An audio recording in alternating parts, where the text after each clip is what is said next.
Hello there. Welcome to this mini webinar on 3 golden rules to overcome fussy eating.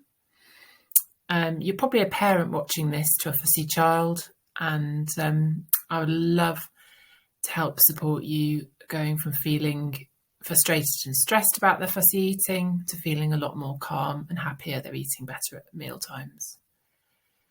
So yes, I'm going to talk to you about my 3 golden rules to overcome fussy eating.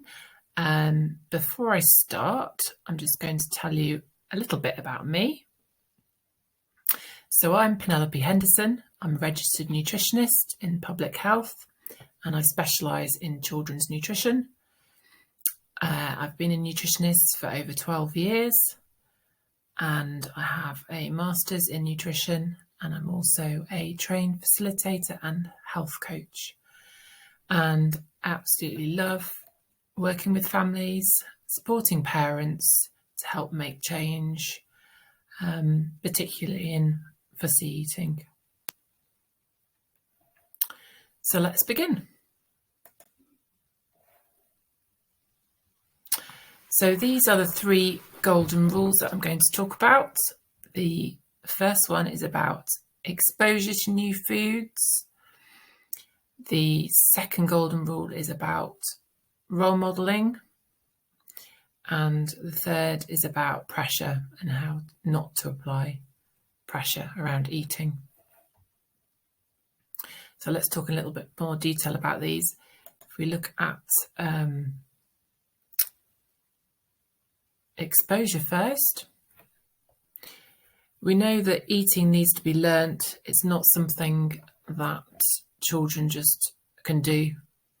It has to be acquired. So it's also needs to be something that takes time. So it's known that around 10 to 25 exposures to new foods before the child will generally accept a new food. And this varies from child to child. So it could be 10 exposures, it could be a lot more. It really just depends on the child.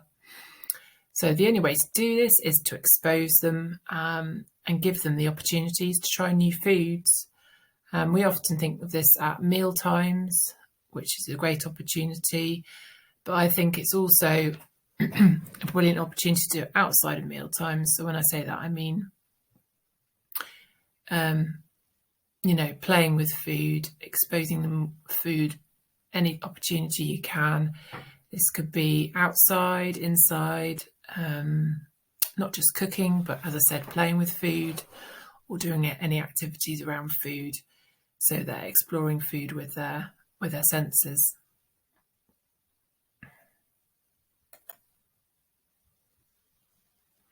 Now let's look at the second golden rule, and this is about role modelling.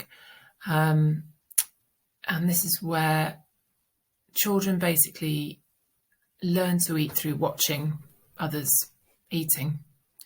Not just this, but there are other ways, but this is just one of the ways. And they also learn to enjoy the same foods that we eat. So if we're eating together as a family or with other people around us, it helps them to understand that new foods are safe and they can actually taste good. And they're more likely to try and eat those foods as well.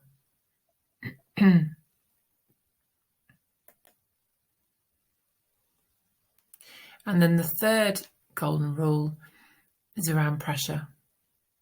And I can't emphasize this enough. It's really, if you can, apply no pressure. And when I say no pressure, I mean making no comments whatsoever around what they're eating or how much they're eating. I mean, you can talk about food, but not about what they're eating.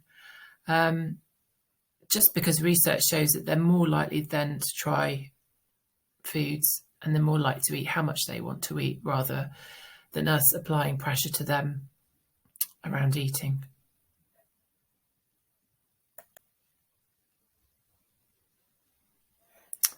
So finally, I'd just like to say that you just need to keep all these 3 golden rules going. Keep at it. and it really does take some time. It's not going to happen overnight, and you'll find if you're consistent with this, then it will pay off. So you should also be getting a bonus which has got all the details of these golden rules. It's a how-to guide called 3 Ways to Get Your Child to Eat, and it's a step-by-step guide that tells you exactly how to implement these 3 golden rules. So I hope you find that really useful. And if you find you've tried these methods and they're not working, then I'm really happy to help guide you with some personalised support from whatever you need. So yes, go check me out at my website under consultations for children and family nutrition, or you can just email me and I'll be happy to chat with you. So that's all for today. So thanks very much for watching, and I really hope you found that useful. Thanks then. Bye.